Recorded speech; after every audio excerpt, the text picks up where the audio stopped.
저를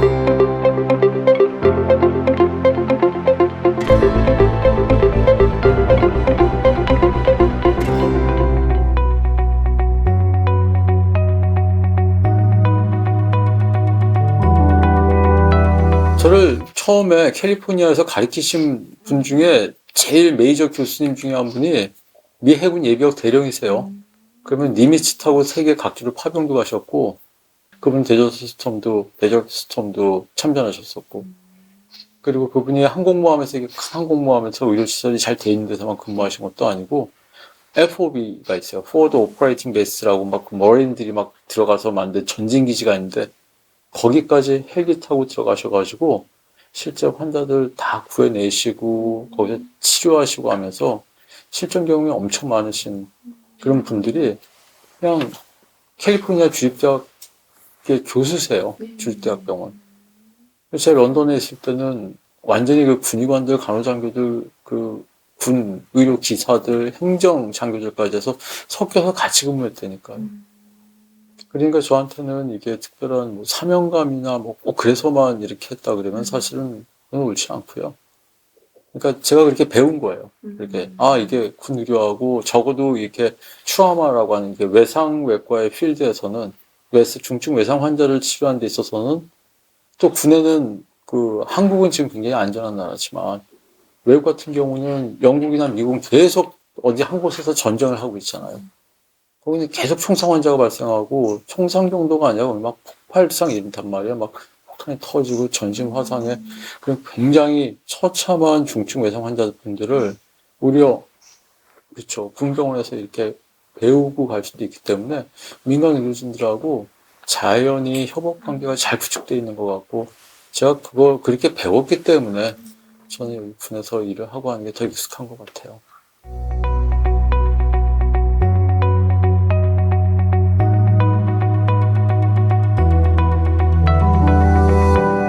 전 사실 캘리포니아에서 트레이닝 받고 와서 처음에 이제 한국군하고 일을 해야 된다 생각은 했는데 그때는 한국군에서도 저를 아무도 필요로 하지 않았어요.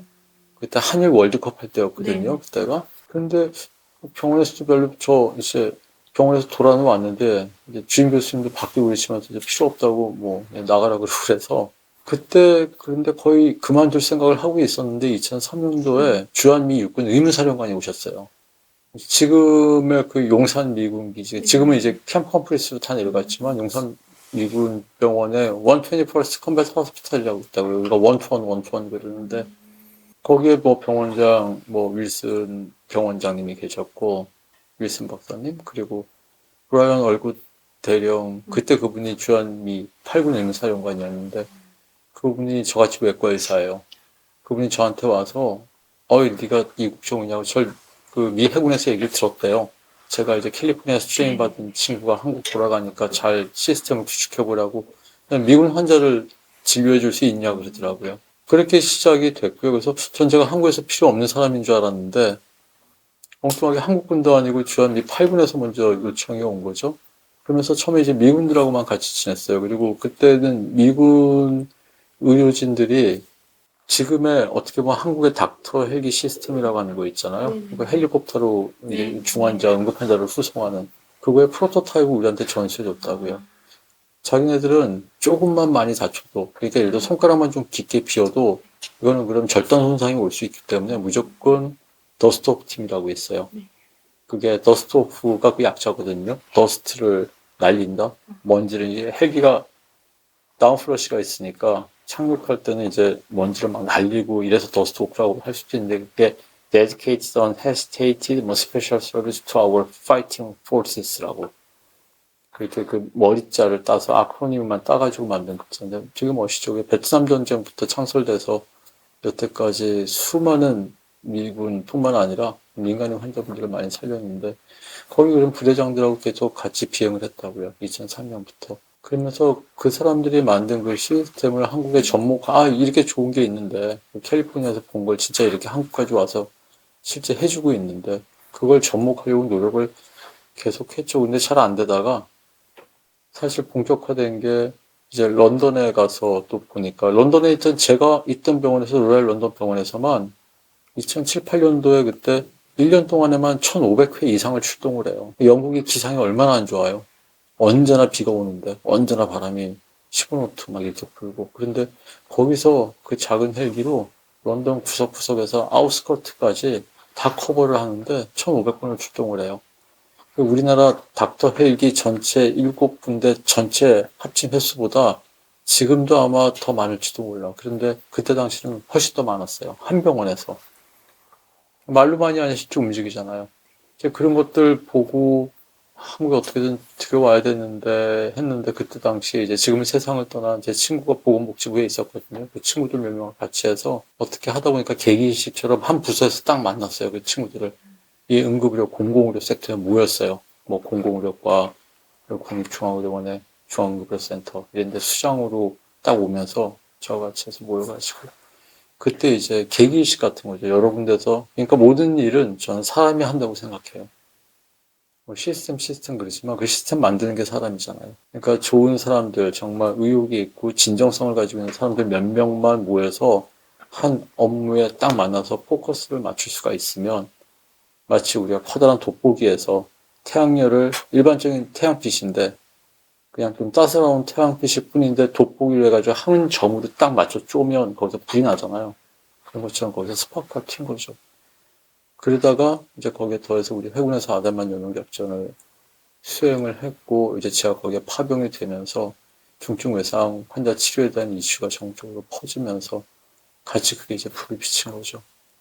그리고 그때 당시에 해군에 들어가서 그 다음부터는 이제 일을 좀 하게 됐는데 그때 해군에서 처음에 추진했던 건 이제 미 해군처럼 저를 가리켰던 포텐자 예비역, 미 해군 예비역 대령 같은 그런 미국 시스템을 지원는 거였어요. 그러니까 예비역, 장교, 군의관들을 잘 활용을 해서 그분들이 이제 대부분은 민간에 진출해서 경험을 더 많이 쌓고 오히려 군의관으로 있을 때보다도 더 뛰어난 의사들이 민간에서 성장을 많이 했을 거 아니에요. 그분들을 예비역으로 다시 어떻게든 군의료 시스템에 링크를 걸겠다 한 거였는데 한국은 이렇게 해군만 따라갈 수가 없잖아요.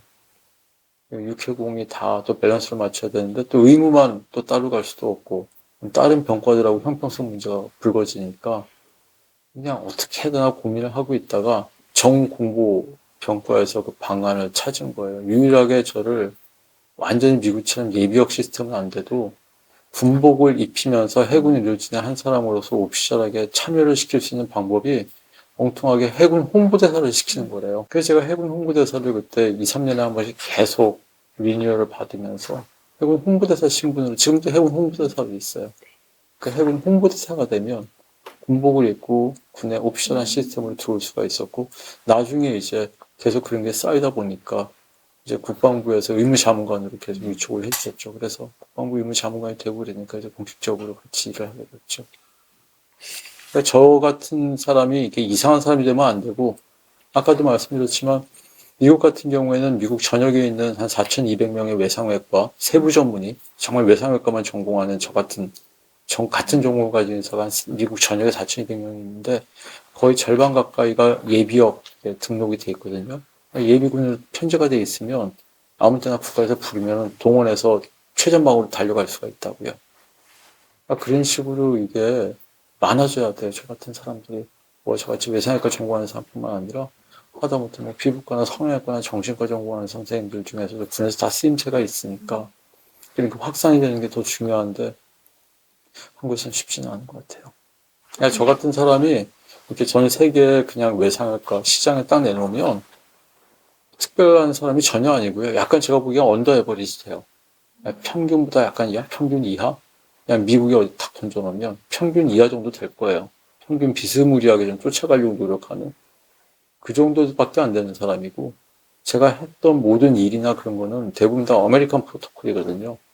그런 선진국에서 이렇게 쭉 해왔던 그런 일들이 한국 사회에 잘 이렇게 좀 뿌리를 내리고 가지고 들어올 수 있으면 우리도 선진학을 좀 빠를 텐데 여러 가지 그런 것들이 여러 가지 이유 때문에 자꾸 막히니까 그런 건 좀 안타까운 일이죠. 그러니까 제가 하는 일이 절대로 전 세계적으로 놓고 보면 절대로 특별한 일이라거나 어떤 뭐 대단한 사명감 뭐 이런 거에 대해서 기계적으로 막 이렇게 어떻게 만들어진 게 아니라 그냥 일반적인 일인 거예요. 일반적으로 그날의 그 군 의료 시스템이라든가 민간 의료 시스템에서 그냥 평범한 일인 거예요. 예, 저는 그런 세상이 좀 됐으면 좋겠습니다.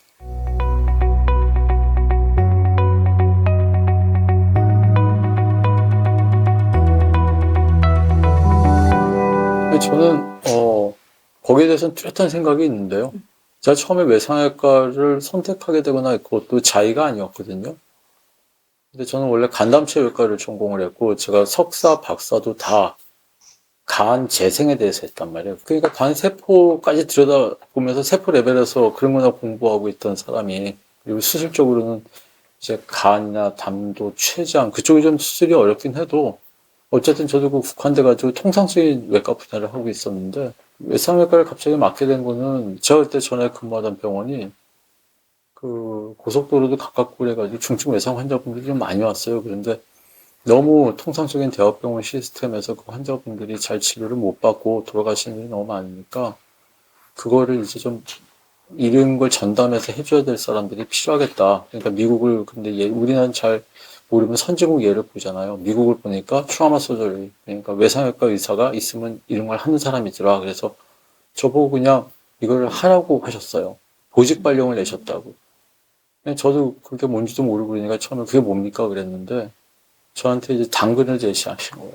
제가 그때 이제 소위 말하는 연구 강사였거든요. 그러니까 강사 신분이었으니까 비정규직이었다고요. 그런데 그걸 전공하게 되면 전임 강사, 그러니까 전임 교수로 올려준다고 그랬어요.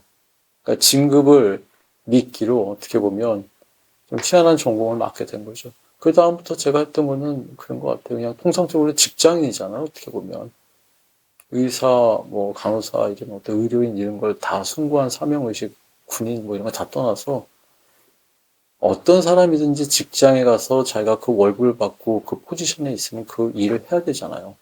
근데 저 같은 경우는 거기서 약간 그런 건 있죠. 이제 한국에서 아무래도 좀 처음 이 필드를 시작하는 사람들 중에 하나니까 약간의 책임의식은 그거 하나 있었던 것 같아요. 처음에 제가 캘리포니아 주립대학병원에서 이제 트레이닝 받고 올 때, 그때 당시에 호이트 교수님이, 주임 교수님께서, 데이비드 호이트 선생님인데, 그런 분은 정말 훌륭하신 분이란 말이에요. 미국 외과학회장까지 하셨는데, 저한테 그 책을 주셨어요. 미국 외과학회에서 발간된. 그러니까 외상외과를 어떻게 만들고, 외상센터를 어떻게 설립해야 되고, 어떻게 운영해야 되는지 거기에 성경책처럼 다 들어있어요.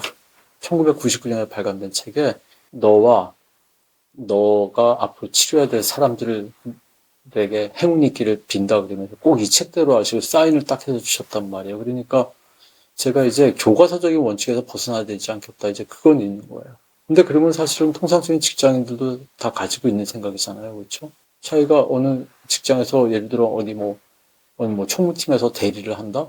그러면 그 대리분이 하셔야 될 여러 가지 일이 있을 거고요. 어떤 뭐 직장에 뭐 하다못해 다른 그 파견 업체들을 관리한다거나 아니면 총무니까 모든 자잘한 일을 다 해야 되는 그런 것들이 있을 거예요. 근데 그분이 만약에 총무팀에 있다가 격리팀 가시면 그 일 안 하잖아요. 그렇죠. 그러니까 저도 마찬가지예요. 제가 그 보직을 맡고 있었기 때문에 그냥 그 일을 했다. 그런 생각이 좀 되게 강해요.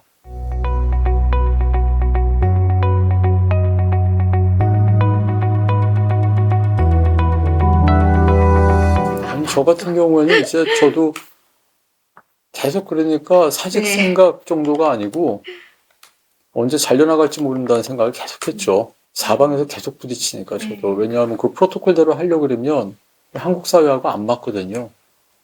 단순히 어떤 시스템이 안 맞는 게 아니라 한국 사회가 제가 보기에는 그 프로토콜이 먹히려면 각자 자리에서 다 남들도 그 프로토콜처럼 좀 해줘야 되는데 원칙대로. 한국은 회의나 어떤 법, 제도상에서는 그렇게 하기로 해놓고 실제로는 그거를 아주 거기에 대해서 어떻게 보면 이 법과 이제 탈법과 합법의 경계선을 타면서 왔다 갔다 하는 경우, 그거는 그나마 양반이고, 저런 그냥 막 가는 경우들이 많단 말이에요. 그냥 뭐 그런 식으로 내가 사인하고 잘 하겠다고 했어도 실제로는 그렇게 안 해. 그러니까 내가 어떤 걸 컨트랙을 맺어놓고 나는 어떤 일을 하고 돈을 받겠노라 해서 돈을 받아놓고 돈을 받으면 태도가 돌변해서 그 컨트랙 같은 거는 그냥 치워버리는 거지. 생각도 안 하고 있으면서 단지 어떻게 돼야 되냐면 진짜 뭐 잡으러 오던가 사법적으로 뭔가 때리려고 하면 그때서야 하는 척 한단 말이야. 그런 게 너무 많으니까 저 혼자 프로토콜대로 하려고 해도 안 되더라고요. 너무 안 돼요. 그래가지고 계속 그런 거 있었죠. 옛날에는 요즘에 이제 하이패스로 고속도로를 다니지만 저 같은 경우에 이제 장거리를 좀 다닌 경우가 있었기 때문에 그때는 이제 그거를 한꺼번에 여러 장의 그 고속도로 통행권을 구입을 하면 좀 할인을 해줬어요. 그럼 처음에 그걸 한 30장 샀다가 30장 사면은 정말 그 몇 달을 썼으니까. 그런데 30장 샀다가 다시 휴게소 들어가서 바꿨어요. 그거를. 그 고속도로 판매소에 가서. 아, 왜냐하면 그거를 다 쓸 때까지 이 병원을 다닐 수 있을 것 같지가 않았거든요. 내가 그랬지. 그리고 이렇게 예를 들면 뭐, 이렇게 예를 들면 가을이 이렇게 오면 첫눈 내리기 전에까지 다닐 수 있을까 이런 생각 계속 했죠. 근데 그건 어느 직장인이든지 좀 자기가 힘든 포지션에 있으면 다 누구나 가지고 왜 사직서 품고 다닌다 그러잖아요, 직장인들은. 그냥 그 정도 생각하고 있어요. 이제 제가 보기에 전 그런 분들도 많이 경험했는데 어떤 의사나 간호사분들 중에 막 학생 때부터 너무 막 숭고한 뭐 사람을 살리는 뭐 의료진만이 진짜 의사 간호사고 뭐 생명을 살리는 거 막 그런 거에 대해서 과도하게 환상을 갖고 이 사회로 이렇게 뛰어나와가지고 저희 파트에 오셨던 분들은 뜻밖의 굉장히 빨리 그만두신 분들이 많아요. 그러니까 너무 이렇게 큰 이상이나 큰 기대를 갖고 뭔가 이렇게 했을 때 실망이 더 크잖아요. 실제로 일어나는 일은 영화에서처럼 무슨 BGM이 흘러나오는 것도 아니고 누가 뭐 박수를 계속 쳐주는 것도 아니고 그냥 정말 피, 고름, 분변이 난무하는 데서 지지하게 하면서 그러면서도 맨날 뭐 욕이나 먹고 이런 식의 사회생활의 연속이란 말이야. 지리한, 그것도 콱 사방이 막혀있는 그런 걸 갖다 견뎌내는 거는 낼 수 있는 힘은 좀 이렇게 인생의 생각을 좀 내려놔야 된다는 생각은 많이 해요. 내려놓고 가볍게 생각하고 그냥 나는 월급 받으니까 한다. 뭐 내지는 직장에서 내 포지션이 이거기 때문에 하는 거다. 그냥 그 정도 생각을 때로는 가지고 가는 게 오히려 좀 이렇게 자기 스스로에 대한 부담감 그러면서 직장 생활을 좀 오래 이어갈 수 있는 그런 힘이 아니었나. 저도 그렇게 생각을 많이 합니다, 스스로. 그래서 저도 한 20년 가까이 하고 끝낸 것 같아요.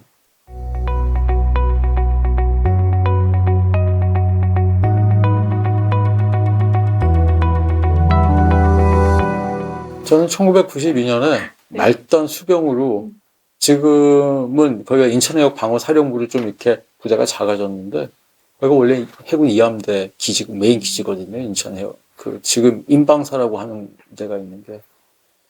근데 그때 제가 1992년에 인천 앞바다에서 훈련받으면서 인천 앞바다에 쭉 보면은 거기가 낙조가 떨어진단 말이에요. 서해바다니까.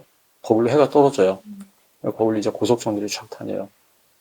근데 그게 이제 30여 년이 지났잖아요. 근데 2022년에 한 30년이 딱 지나는 순간에 제가 또 낙조를 이렇게 바라보면서 인천 앞바다에 그때 있었거든요. 한참 훈련받고 그렇게 하면서, 임무하면서. 근데 1992년에 제가 그 낙조를 보면서, 앞으로 내 인생이 어떻게 될까 생각을 했는데, 한 30년이 지나고 나서도 여전히 그때 그러고 있었어요. 어디로 가야 되지, 이제 앞으로? 30년이 지났는데, 똑같이 인천 앞바다에서는 계속 인천 앞바다에만 있으면은 어디로 갈지, 앞으로 어디로 갈지 잘 모르는 상황에서 있게 되더라고요.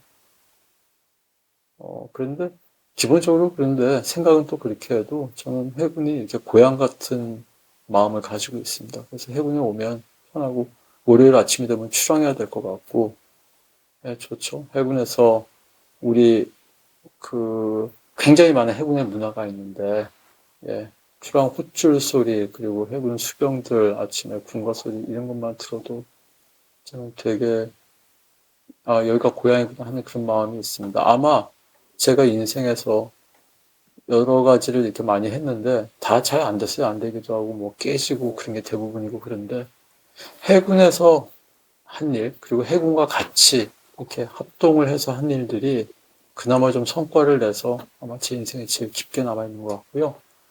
여기는 이제 제가 지금 현재 소속돼 있는 국군 대전병 같은 경우에는 이제 완전히 해군 부대 그 자체는 아니지만 여기 해군 장병들이 많이 있고 무엇보다 이제 해군 자체가 아니라 이제 국방부 국직부대라고 해서 국방부 직할부대 6호공 다 아우르는 부대니까 저한테 이제 고향 같은 그런 기분이 있습니다. 그래서 저는 군 의료 시스템에 들어와서 일할 수 있게 돼서 영광으로 생각하고 있습니다.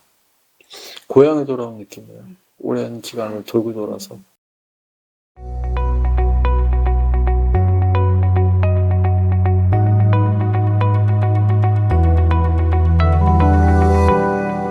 일단 청년이잖아요. 네.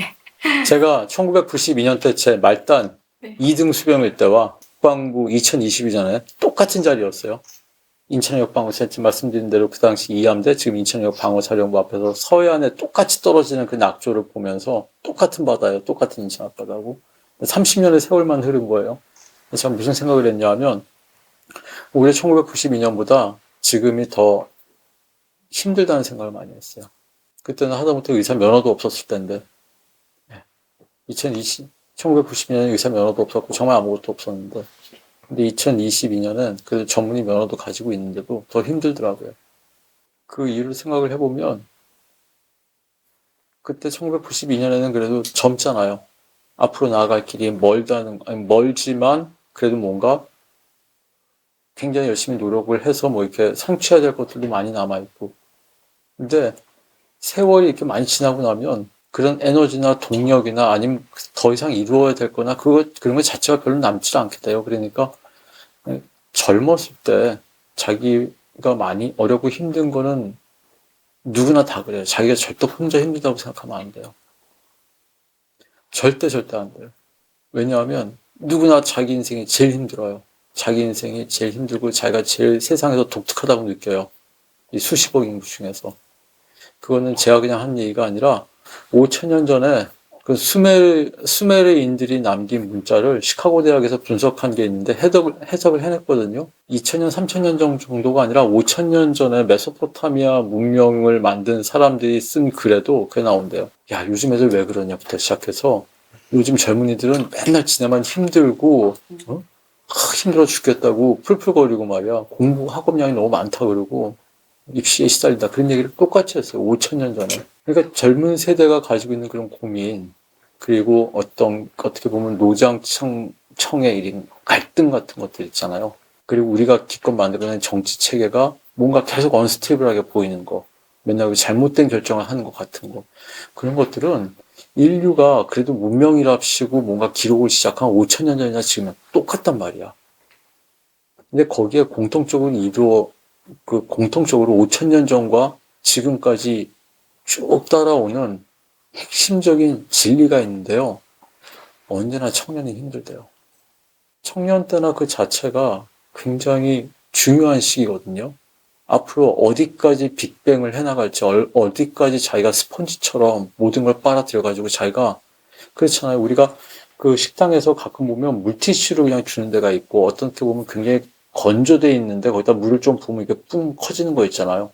물을 조금밖에 안 부으면 조금밖에 안 커질 거예요. 그렇죠? 거기서 얼마나 물을 많이 빨아들여가지고 자기가 성장해 나가는지는 본인한테도 많이 달려있다고요. 그리고 너무 이게 겁먹거나 그러지 말라고 제 얘기를 많이 해요. 왜냐하면 누구나 자기가 제일 힘들거든요. 누구나. 모든 포지션에서. 자기 인생이 제일 수십억 인구 중에 독특하고 제일 힘들다는 생각을 다 가질 거예요. 근데 제가 또 거꾸로 하는 생각은 어릴 때 힘든 걸 많이 겪어보면 겪어볼수록 어떻게 보면 너무 좀 원숙하다? 좀 이렇게 그래서 좀 징그럽다는 얘기도 한다고. 쟤는 어린애가 왜 저렇게 어린애답지가 않고 저렇게 좀 느끼하다? 그런 생각을 할 정도로 확 달라진 경우도 있어요. 그게 뭐 썩 좋고 나쁘고 떠나서 하여튼 그렇게 경험을 많이 하면 많이 할수록 굉장히 어린 나이인데도 어린애 풍모를 띠게 돼요. 사회 경험도 많이 하고 어렵고 힘든 거를 잘 돌파해 나가야 된다고. 왜냐하면 우리가 뭐라 그랬냐면 끝날 때까지 끝난 게 아니다라는 얘기가 꼭 스포츠에서만 얘기한 게 아니고 자기 인생이 그래서 계속 메비우스의 띠 같은 걸 돌게 되는데 그러면서 계속 직장도 뭐 다니기도 하다가 뭐 잘리기도 했다가 잘렸다고 그 다음에 그냥 노숙하면 안 되잖아요. 그렇죠? 또 먹고 살 길을 찾아야지. 그렇게 해가면서 자꾸 시작과 끝이 반복되면서 결국 근데 언젠가는 다 끝난다고. 다 무덤에 가잖아. 무덤에 갈 때까지는 계속 뭔가 사람은 시작과 끝을 반복하거든요. 근데 그 시작과 끝을 반복할 때 그걸 지겹다고 하고 너무 힘든 건 나도 안다고. 힘들긴 힘들죠. 그런데 힘들다고 그냥 주저앉으면 안 돼요. 왜냐하면 그게 인생이 다 그런 거니까. 옛날에 제가 힘들어서 죽겠다 그럴 때 저하고 방 같이 쓰던 제가 되게 존경하는 교수님이 한 분 계신데 그분이 그랬어요. 죽으면 관에 들어가면 너 힘들 것도 없다고 딱 그러셨다고요. 근데 그런 얘기가 그냥 그 교수님이 아주 뭐 대단한 철학적 베이스나 꼭 이런 걸 갖고 얘기하지 않더라도 누구나 다 그 얘기를 해요. 그렇죠? 죽으면 다 끝난다고. 그런데 분명한 건 그 교수님이 저한테 그 얘기를 이렇게 쏟아내시는데 어떤 분이셨냐면 화장실에 갈 때 항상 페이퍼라 그랬죠. 아니면 페이퍼. 그러니까 그 페이퍼가 화장실에서 일 처리하는 페이퍼가 아니라 논문 하나를 갖고 들어가요. 보통 이공계 논문은 좀 짧기 때문에 보통 이렇게 하면 한 7장 안팎이 되거든요. 7장 안쪽이라고. 짧은 논문을 화장실에서 나오기 전에 한번 다 읽고 나와요. 모든. 그 정도로 열심히 일하고 종일 진료하고 그래서 종일 진료하고 수술하고 하시다가 7, 8시에 나와서 밥 먹고 한 9시에 들어오면 그때부터 새벽 2시까지 계속 그때부터 실험실에서 실험하세요. 그런 분이신데도 그렇게 심플하게 얘기하세요. 누구나 다 힘들고 무덤에 들어가면은 힘든 것도 없다고. 그런데 그렇게 사람들이 힘든 순간은 그걸 잘 이겨내기가 쉽지는 않죠. 그래도 제일 잘 이겨낼 수 있는 방법 중에 하나는 다 힘들다고 그걸 인정하면 돼요. 누구나 다 힘들다. 나만 힘든 건 절대 아니다. 그리고 남들이 굉장히 좋아 보이는 친구들은 그 친구를 힘들면서 티를 안 낸다고 뭐라고 할 때 절대 뭐라고 하면 안 되고 저 친구 참 의연하구나. 많이 힘든 거 있을 텐데 잘 이겨내는구나 그러면서 배우려고 자꾸 해야 돼요. 그러니까 이렇게 블러핑 하라는 게 아니라 자기 이렇게 허풍을 떨라는 게 아니고 남들도 다 힘든데 나름 이렇게 단단하게 잘 이겨내고 있는 그런 친구들을 잘 보면서 같이 이겨나가는 게 좋고 인생을 그렇게 하면서 좋은 사람들을 많이 만나다가 결국은 다 헤어지고 떠난다 그러잖아요. 그렇죠? 그러니까 너무 이렇게 나쁘게 생각하지 말고 너무 이렇게 큰 기대 막 이게 큰 뭔가를 이루어야만 되고 이제 거기에 너무 스트레스를 많이 받고 그런 프레셔 때문에 너무 이렇게 막 엇나가고 그렇게 되는 것도 문제지만 또 그걸 받아들여 가지고 뭐 까짓 거 뭐 아직 이룬 게 없는데 젊은 건데 하다못해 부모님이나 자기 뭐 어디서 많이 물려받아 가지고 처음부터 이렇게 순조롭게 세상을 시작하는 사람들도 많이 보이잖아요. 그걸 생각하지 않는 게 나은 것 같아요. 그리고 그렇게 쉽게 이렇게 얻은 것들은 쉽게 잃어버리는 경우도 많고 자기 개인이 크는 데는 하여튼 제가 여태까지 제 경험으로 보면 당하고 힘든 만큼 힘든 시간을 겪는 만큼 본인이 많이 커요. 그러니까 그건 자기가 나중에 더 큰일 하는데 큰 자양분이 될 수도 있어요. 그러니까 완전히 이렇게 어느 선을 넘어서 진짜 데드라인까지 몰리는 상황이 아니면 너무 좌절하지 않았으면 좋겠어요.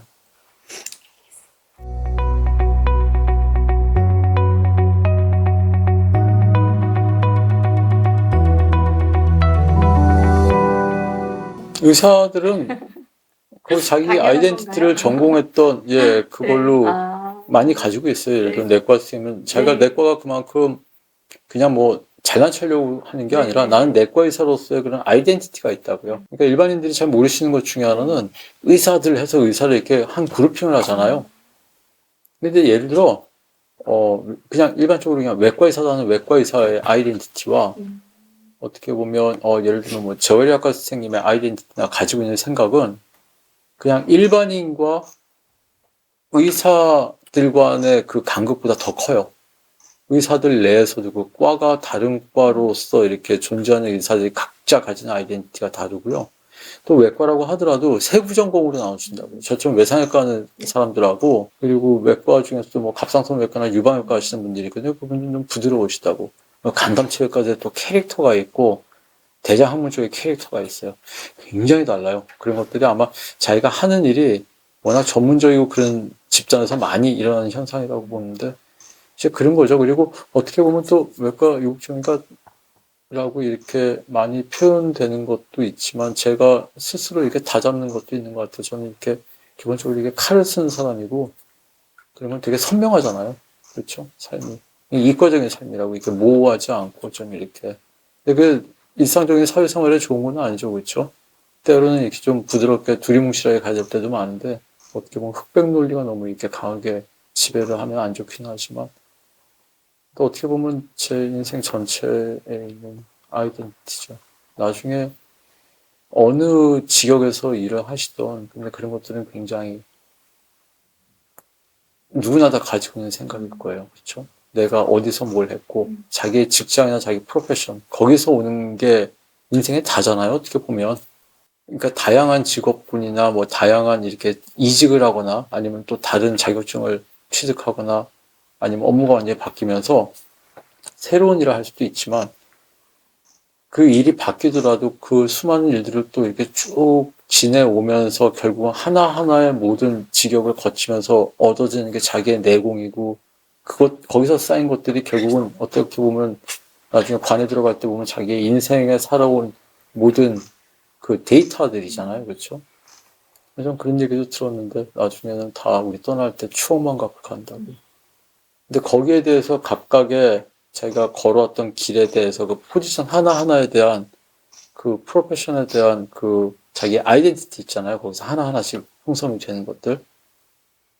저 같은 경우는 이제 그 외과의사로서 형성이 된 거고 어떤 분이 예를 들어서 뭐 은행에서 근데 이분 통상적인 창구에 계셨던 건 아니고 이분이 예를 들어서 뭐 외환 딜러를 했다 그러면 그 피말리는 생활에 대한 그 추억 근데 영원히 하실 수는 없을 거예요. 너무 힘들다면서요. 거기서 쌓여진 자기 아이덴티티, 그 외환 딜러로서의 그때 아이덴티티와 그 아이덴티티라고 하는 건 거기에 따른 수많은 그 사람의 노력과 땀과 열정과 프로페션이 것도 녹아 들어간 거잖아요. 그걸 베이스로 해서 그분이 나중에 뭐 그냥 증권 브로커가 되셨다 그러면 또 그게 베이스로 그때 갈고 닦았던 기초 체력을 가지고 또 다른 일을 하는 걸 거고 나중에 그런 분들이 편의점 사장님을 하시게 돼도 그때 했던 것들이 쌓여가면서 편의점에서 어려움을 겪어도 훨씬 잘 이겨낼 거라고 생각을 해요. 그래서 자기의 인생에 대해서는 결국은 저는 자기가 했던 일에 대해서 프로페션들이 쌓여가지고 하나하나 만들어가는 게 아닌가 그런 생각을 가지고 있습니다.